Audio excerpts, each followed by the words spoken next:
jinak velmi podrobně zodpověděl na tam bylo položené. zdůrazněno ještě to, že jakékoliv útok na československo-sovětské přátelství se rovná prakticky vlastizradě. To tam bylo prohlášeno v tom, že Zřízení tehdejších mocipánů v 80. letech už tak často nerezonovalo břesknými vojenskými pochody či masovými sborovými zpěvy, jako v krvavých 50. letech. Hlas zlehka poučeného, nicméně pomalu, ale jistě trouchnivějícího režimu se spíš podobal právě tomu, co člověk slyší z některých rádií i dneska. Střední proud tak v první polovině dekády zalidnila celá řada nových loajálních obličejů, které ve vhodném poměru naředili stárnoucí garnituru socialistických entertainerů.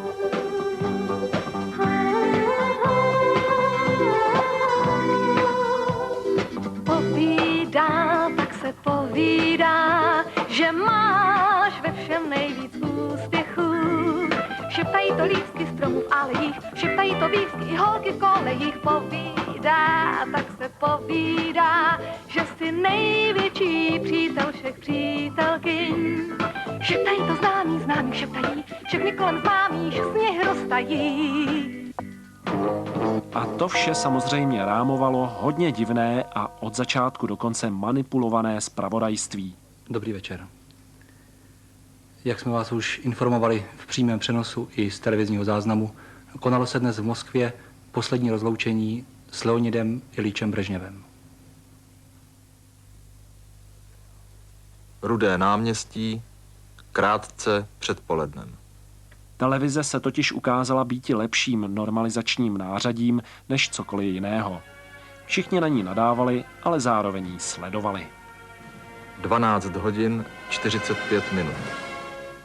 S Leonidem Iljičem Brežněvem se rozloučila celá sovětská země.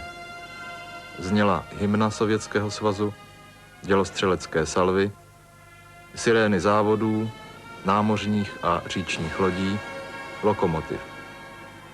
Na 5 minut byla přerušena práce, lidé mlčky vzdávali čest velikému synu dělnické třídy, moudrému státníkovi. Tak Hanko, a kdo ti teď zaspívá? Já jsem přemýšlela o tom, kdo by to měl být. A ze začátku jsem tedy měla přání velice skromné. Jestli by to mohl být například Petr Gottwald nebo Stanislav Hložek.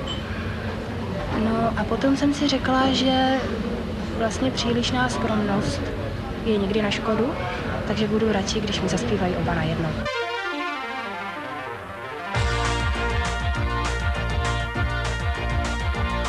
Haló, brácho můj, uznej sám, že měl bys kecky to a vít už zout. Spousty rozjařených písniček, zpívaných rozjařenými lidmi, navlečenými do úborů podle dnešních měřítek bizarních. Vlastně byly bizarní podle jakýchkoliv měřítek. Ty hlasy byly všude a všude stejné. V rádiu, v televizi, dokonce i ve filmu, občas i na ulici. A ty skutečně nešťastné případy mezi námi tento muzak pronásledoval i doma. A obejdeš se těžko bez grošů. Já vyčníval jsem z řady už od plukovských let. Tím horší byly pády, tím báječnější svět. Že na něj koukám z výšky, zdáš se mi malinká, jak výla z dětské knížky, jak milá vzpomínka. Jsem největší. Jak jen pojmenovat ten pestrý styl, do kterého se vešli sytý tenor Karla Gotta, existenciální úzkost Jana Cézara, citovost nebubnujícího nespěváka Vítislava Vávry či dětské tužby Darinky Rolincové. Použijeme pro něj výraz, který vymyslel jeden 13letý nešťastník, když popisoval svoje dílo. Papír z vící školní tabule zaplněný črtami jásajících účastníků prvomájového průvodu. Hubismus. Som ako v rozprávkovom sne, zvoneček šťastia aj pre mňa v diaľke krásne znie. vyznání krásně zní. Tato melodia ozaj zázračně poslouchám a chvěje se mi trémou hlas. Zvonky štěstí já slyším zpívat v každém z nás.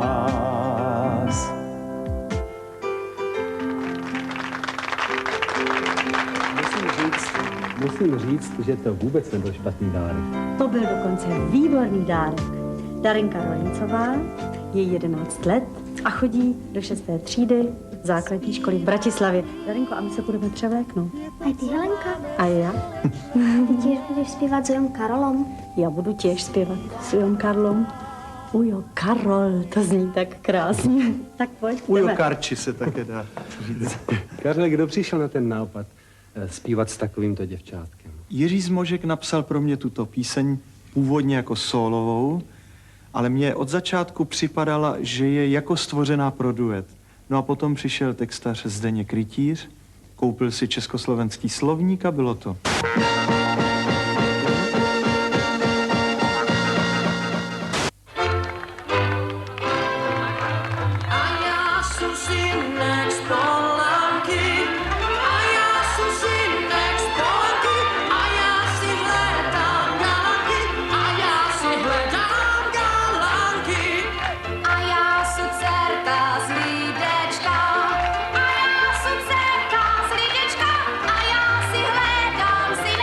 Režimní propaganda ráda využívala slovo rodina.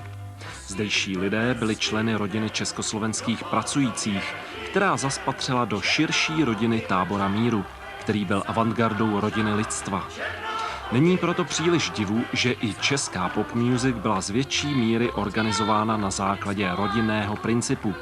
Její pojetí rodiny ovšem vycházelo ze zásad onoho ne vždycky pokrevního rodinného společenství, které popisuje třeba slavná Copolova série Kmotr.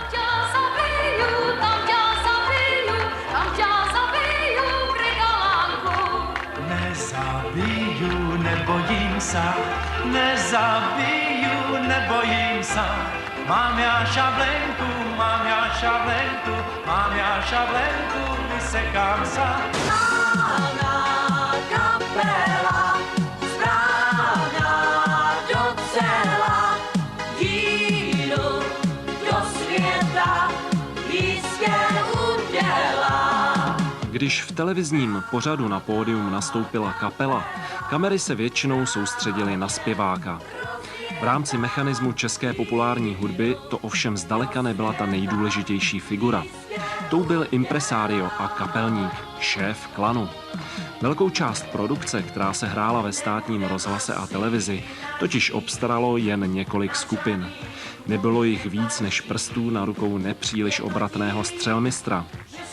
Tuto skutečnost poněkud zakrýval fakt, že každý klan zněl hlasy několika zpěváků a zpěvaček. A každý z nich se také snažil obsloužit jaksi celou diváckou rodinu. Podle potřeby dopředu vystrčil buď dítě, pubescenta, zkušeného světáka, rozvernou diblici nebo zralou dámu. Tohle rafinované aranžmá trochu kazil fakt, že v každém z těch případů byl zvuk klanové kapely stejný, respektive stejně hrozný. Na druhou stranu zrovna na tomhle v té době záleželo jen málo komu. Vyplnit, no, tak řeknu vyplnit. Čím? Vyplním je písničkou, která se jmenuje Superden. Superden v TKM.